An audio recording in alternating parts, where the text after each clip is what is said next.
కొనుము నీ బలము. సున్నతి పొందని అపవిత్రుడు లోనికి రాడు వాడెన్నడు.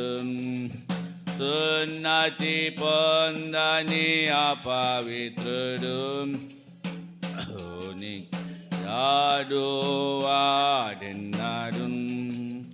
సుందరమైన యెరూషలేమా, సుందర వస్త్రములు ధరించుము. సుందరమైన యెరూషలేమా, సుందర వస్త్రములు ధరించుము. సుందర వస్త్రములు ధరించుము. సుందర వస్త్రములు ధరించుము. లెమ్ము ఓ సియోను, ధరించుకొనుము నీ బలము. లెమ్ము లెమ్ము సియోను, ధరించుకొనుము నీ బలము. సర్వాంగ కవచము ధరించుము. సత్యమనే దాటి కట్టుకొనుము. సర్వాంగ కవచము ధరించుము. సత్యమనే దాటి కట్టుకొనుము. శక్తి గలవాడు ప్రభు యేసు, బలమిచ్చి మిమ్ము నడిపించును. శక్తి గలవాడు ప్రభు యేసు, బలమిచ్చి నడిపించును. బలమిచ్చి మిమ్ము నడిపించును. బలమిచ్చి మిమ్ము నడిపించును. లెమ్ము సియోను, ధరించుకొనుము నీ బలము. లెమ్ము లెమ్ము ధరించుకొనుము నీ బలము. నరుల జీవిత కాలమంతా యుద్ధమే కాదా భూమి మీద. నరుల జీవిత కాలమంతా యుద్ధమే కాదా భూమి మీద. యెహోవా కొరకు ఎదురు చూడు, నూతన బలము పొందెదవు. యెహోవా కొరకు ఎదురు చూడు, నూతన బలము పొందెదవు. నూతన బలము పొందెదవు. నూతన బలము పొందెదవు. లెమ్ము లెమ్ము ఓ సియోను, ధరించుకొనుము నీ బలము. లెమ్ము లెమ్ము ఓ సియోను, కొనుము నీ బలము. పరిశుద్ధ పట్టణమైన యెరూషలేమా నీ సుందర. పరిశుద్ధ పట్టణమైన యెరూషలేమా నీ సుందర. వస్త్రములు ధరించుము. వస్త్రములు ధరించుము. వస్త్రములు ధరించుము. వస్త్రములు ధరించుము. లేము లేము సియోన్, కొనుము నీ బలము. లేము లేము సియోను, ధరించుకొనుము నీ బలము. చాలు. రోజుకో పాట చొప్పున నేర్చుకుంటాం. ఒక పావు గంట 15 నిమిషాలు దేవుని మాటలు వింటాము. ఆ తర్వాత మనము ప్రార్థన చేరి వస్తాం. చదవండి. కీర్తన గ్రంథము 121. కీర్తనలు 121వ అధ్యాయం.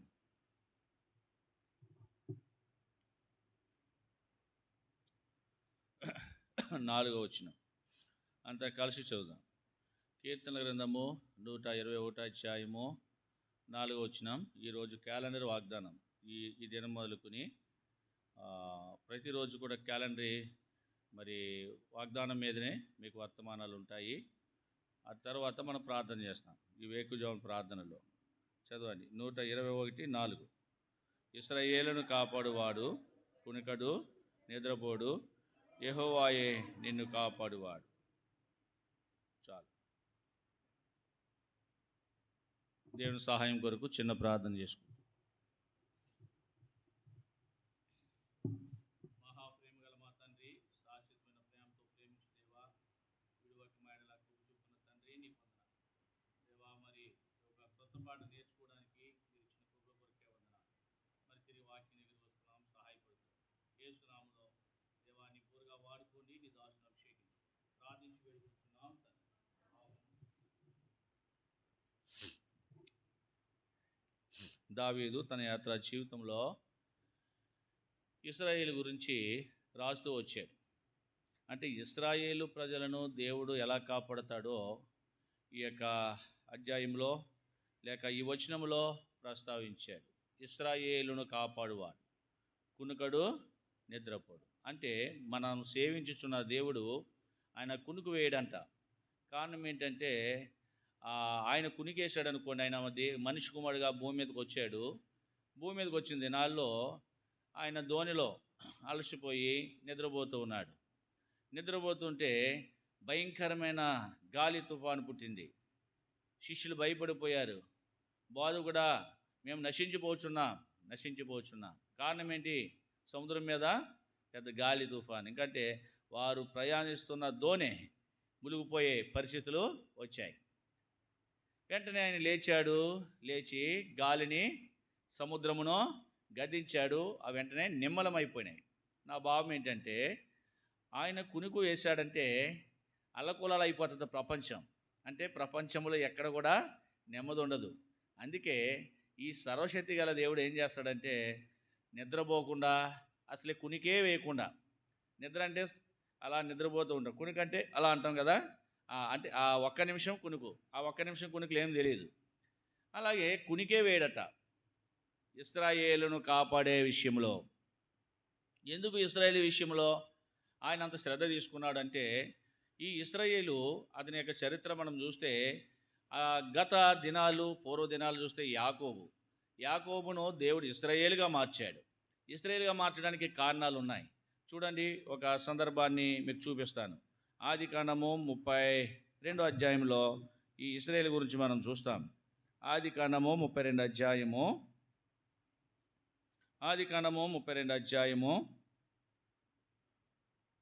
20 లేక 22, 23 వచనాలు మనంతా కలిసి చదువుదాం.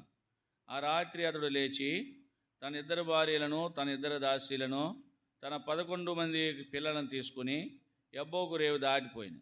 యాకోబు వారిని తీసుకుని ఆ ఏరు దాటించి తనకు కలిగినదంతయు పంపివేశాను. యాకోబు ఒక్కడు మిగిలిపోయాను. ఒక నరుడు తెల్లవారు వరకు అతనితో పెనుగులాడాను. తాను గెలువకునుట చూచి తొడగూటి మీద అతన్ని కొట్టెను. అప్పుడు అతడు ఆయనతో పెనుగులాట వలన యాకోబు తోడ గోడవలసలేను. ఆయన తెల్లవారుచున్నది కనుక నన్ను పోనేమనగా అతడు, నీవు నన్ను ఆశ్రయించనే కానీ నిన్ను పోనేనను. ఆయన నీ పేరేమని అడిగా, అతడు యాకోబు అని చెప్పాను. అప్పుడు ఆయన, నీవు దేవునితోనూ మనుషులతోనూ పోరాడి గెలిచదు కనుక ఇక మీదట నీ పేరు ఇశ్రాయేలే కానీ యాకోబు అనబడదని చెప్పాడు. ఇక్కడ యాకోబు తన జీవితంలో దేవునితో పోరాడినాడు, మనుషులతో పోరాడుతూ వచ్చినాడు. ఎవరితో పోరాటమో? మనుషులతో పోరాడటం అంటే ఎన్నో సమస్యలు గుండా, ఎన్నో పరిస్థితుల గుండా యాకోబు మరి వెళుతూ వచ్చాడు. ఎన్నో సమస్యలు, తల్లిదండ్రుల ప్రేమకు దూరం అయిపోయాడు. తన అన్న చూస్తే ఒకే ఒక అన్నేమో తను చంపాలనుకున్నాడు. అలాంటి పరిస్థితులలో ఒక్కడగా అరణ్య ప్రదేశంలోనికి బయలుదేరి వెళ్ళిపోయాడు. అంటే ఒంటరిగా వెళ్ళిపోతూ వచ్చాడు. ఎక్కడికంటే హారాను వైపు వెళ్ళాడు. తన మామ ఉన్నాడు, తన మరి తల్లి సహోదరుడు లాబాను ఉన్నాడు. అక్కడికి ప్రయాణం చేస్తూ వచ్చాడు ఒంటరిగా. సరే, అక్కడికి వెళ్ళినప్పుడు అతడు ఏమన్నా క్షేమం, మరి దాదాపుగా 14 సంవత్సరాలు కొలువు చేశాడు. అంటే తన మామ దగ్గర ఊరికనే కాదు, జీతానికి జాయిన్ అయ్యాడు, తన మామ మందని మేపుతూ వచ్చాడు, ఎంతో క్రైమ్ చెల్లించాడు. అయితే 14 సంవత్సరాల తర్వాత ఇంకో 6 సంవత్సరాలు, అంటే తన కుమార్తెలను తనకి ఇచ్చినందుకు ఇంకొక 6 సంవత్సరాలు ఎక్కువ కొలువు చేస్తూ, అంటే దాదాపుగా 20 సంవత్సరాలు కొలువు చేసినాడు. సరే, 20 సంవత్సరాల యొక్క సర్వీసులో, అంటే 21 సంవత్సరాల యొక్క ఆ పని విషయంలో తన మావే ఏం చేసినాడంటే 10 మార్లు జీతం మార్చాడంట. అంటే ఈ జీతం కాదని ఆ జీతమో, ఆ జీతం కాదని ఈ జీతమో తగ్గించడమో, పెంచడం, ఈ విధంగా యాకోబుని ఎంతో బాధ పెడుతూ వచ్చాడు. అయినా కానీ పోరాటాలన్నింటిలో కూడా యాకోబు ఏం పొందాడు? జయం పొందుతూ వచ్చాడు. అందుకే ఇక్కడ రాశాడు, నువ్వు మనుషులతో పోరాడుతున్నావు, దేవునితో పోరాటం ఏంటంటే నీవు నన్ను ఆశీర్వదించాలి. దేవునితో పోరాటం దేనికోసమో? నీవు నన్ను ఆశీర్వదిస్తేనే కానీ నేను విడిచిపెట్టాను. యాకోబులో ఒక గొప్ప పట్టుదల. ఎలాంటి పట్టుదల అంటే, మనం చూస్తే అప్పటికి యాకోబుకి 11 మంది పిల్లలు పుట్టారు, 2 భార్యలు ఉన్నారు, తర్వాత 2 దాసీలు ఉన్నారు, పనివారు ఉన్నారు, మందలు ఉన్నాయి. అన్నిటినీ కూడా యాకోబు ఏం చేశాడు? అక్కడ ఒక రేవు అడ్డొచ్చింది, ఎబ్బోకు దాని పేరు. ఎబ్బోకు రేవు దాటించేసి వాళ్ళందరినీ పంపేశాడంట. ఒక్కడిగా మిగిలిపోయాడు. అంటే దేవుని దగ్గరకు ఎలా వచ్చాడండి? వట్టి చేతులతో వచ్చాడు, ఏమీ లేకుండా వచ్చాడు. అంటే ప్రభువా, ఏది కూడా నీవు ఇచ్చింది కాదు. గతంలో మనం చూస్తే ఒంటరిగానే వెళ్ళిపోయాడు. ఒంటరిగా వెళ్ళిన వాడిని దేవుడు అక్కడ ఏం చేసినాడు? దీవించినాడు. మరలా ఆశతో బయలుదేరి వచ్చినాడు. తన ఆస్తి అంతని కూడా ఏం చేశాడంట? పంపేసి ఇదేది కూడా నన్ను రక్షించదని దేవుని దగ్గరికి ఎలా వచ్చాడు? ఒంటరిగానే వచ్చాడు. దేవుని పట్టుకున్నాడు, పోరాడాడు, గెలుపొందాడు. ఏ విషయంలో? ఆశీర్వాదం విషయంలో.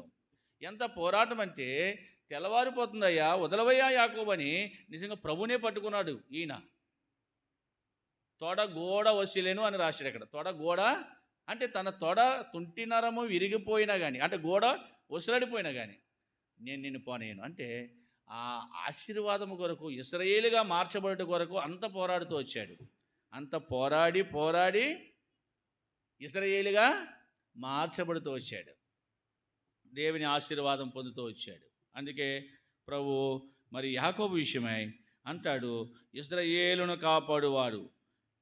అంటే యాకోబు యొక్క సంతానము, వారి విషయం ఎంతో శ్రద్ధ కలిగి ఉన్నాడు. కునుకడు నిద్రపోడని వాగ్దానం చేస్తూ వచ్చాడు. చూడండి, ద్వితీయోపదేశకాండము 32వ వచనంలో మనము ఇశ్రాయేలుని ఏ విధంగా దేవుడు కాపాడుతూ వచ్చాడో 7 విషయాలు మీకు జ్ఞాపకం చేసి నేను ముగిస్తాను. రండి, ద్వితీయోపదేశకాండము 32వ అధ్యాయము, ద్వితీయోపదేశకాండము 32 అధ్యాయము 9వ వచనం చదవండి. యెహోవా వంతు ఆయన జనమే, ఆయన స్వాస్థ్య భాగము యాకోబే.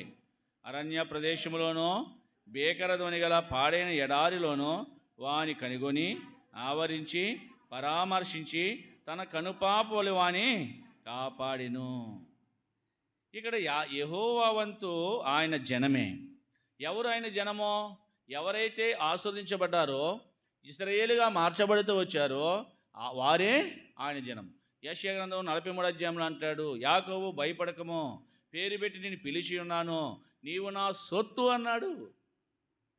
అంటే దేవుని ఆస్తి లేక దేవుని యొక్క స్వాస్థ్యము ఎవరంటే ఇశ్రాయేలే. అందుకే ఇశ్రాయేలును కాపాడే విషయంలో ఆయన కునుకు వేయని దేవుడు.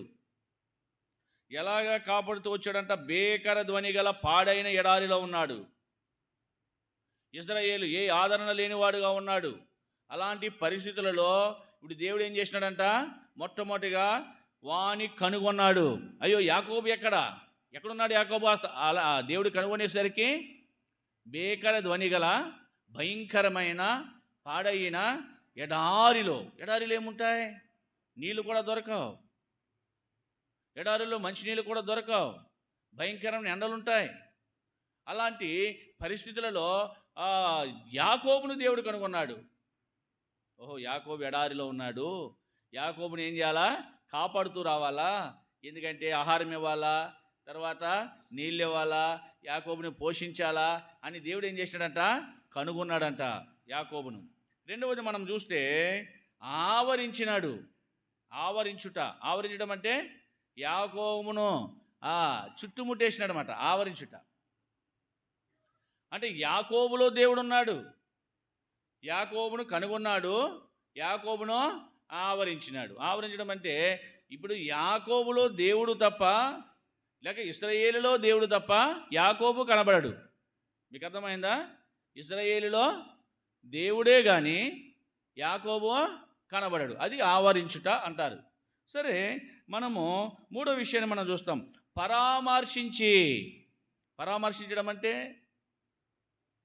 పరామర్శించడం అంటే దర్శించడం. యాకోబు యొక్క బాధలో వచ్చి పలకరించడం, అతని బాధలో ఆదుకోవడం, పరామర్శించాడు. తర్వాత మనం చూస్తే నాలుగవదిగా మనం చూస్తే కనుపాప వలె కాపాడెను. కనుపాప ఎక్కడుంది? ఇది కనుపాప. ఈ కనుపాప ఏం చేస్తుంది అంటే ఈ కన్నుని ఏం చేస్తుంది? కాపాడుతూ ఉంటుంది. అలాగే దేవుడు ఏం చేసినాడంటే యాకోబును ఈ కన్నుని ఎంత జాగ్రత్తగా, అలానగానే మోతడిపోద్ది కదా, అసలే ఏగ కూడా వాళ్ళనివ్వదు. ఈ కనుపాపను ఏ విధంగా అయితే కనుపాప కన్నును కాపాడుతూ వచ్చిందో, దేవుడు కూడా కనుపాప వలె ఏం చేసినాడంటే యాకోబును వాడిగా ఉన్నాడు. అంతేకాదు, మనము ఆరో విషయాన్ని మనం చూస్తే 12వ వచనం, ద్వితీయోపదేశకాండం 32వ అధ్యాయం 12వ వచనంలో యెహోవా మాత్రం వానిని నడిపించెను. అంటే దేవుడు నడిపించిన వాడుగా ఉన్నాడు. ఎవరు నడిపించలే, దేవుడే యాకోబు నడిపించాడు. తర్వాత మనం చూస్తే 13వ వచనంలో భూమి యొక్క ఉన్నత స్థలాల మీద వాణ్ణి నెక్కించాను. అంటే ఉన్నతమైన స్థాయికి యాకోబుని తీసుకుపోయాడు, ఇశ్రాయేలుని తీసుకుపోయాడు. ఉన్నతమైన స్థితికి ఇశ్రాయేలుని తీసుకుపోయాడు. 7వది మనం చూస్తే చూడండి, 13వ వచనము 2వ లైన్. పొలముల పంట వానికి తినిపించెను, కొండ బండ నుండి తేనెను, చెకుముకి రాతి బండ నూనెను అతనికి జుర్రించెను. ఎంత అద్భుతమైన మాట! పొలముల పంటలు ఇచ్చినాడు, తేనిచ్చినాడు, కొండ తేనిచ్చినాడు. అయ్యో, దేవుడు ఎంత అద్భుతంగా యాకోబును పోషించుకుంటూ వచ్చాడంటే, ఎక్కడున్నాడు యాకోబు? అరణ్యములో, నీళ్లు లేని చోట, ఆహారం లేని చోట ఉండే యాకోబును కనుగొని ఇశ్రాయేలుగా మార్చి దీవించి సమస్తము దేవుడు యాకోబుకు అనుగ్రహించి కాపాడుతూ వచ్చాడు. అందుకే ఈ వచనాన్ని దావీదు జ్ఞాపకం చేసుకుంటూ వచ్చాడు. అయ్యా, ఇశ్రాయేలును కాపాడే దేవా, నువ్వు కునుకవు, నిద్రపోవు. ఆనాడు ఇశ్రాయేలునే కాదు, యాకోబు వలె నువ్వు పశ్చాత్తాపముతో సమస్తం విడిచిపెట్టి, లోకము దాని ఆశలు గతించిపోతాయి, ఈ లోకాన్ని విడిచిపెట్టి దేవుని దగ్గరకు నువ్వు వస్తే ఏం చేస్తాడంట? దేవుని దగ్గర మనం వస్తే మన దగ్గరకు, యాకోబు పత్రిక 4వ అధ్యాయంలో రాస్తాడు, 8వ వచనం అనుకుంటా, మన దగ్గరకు దేవుడు వస్తాడు.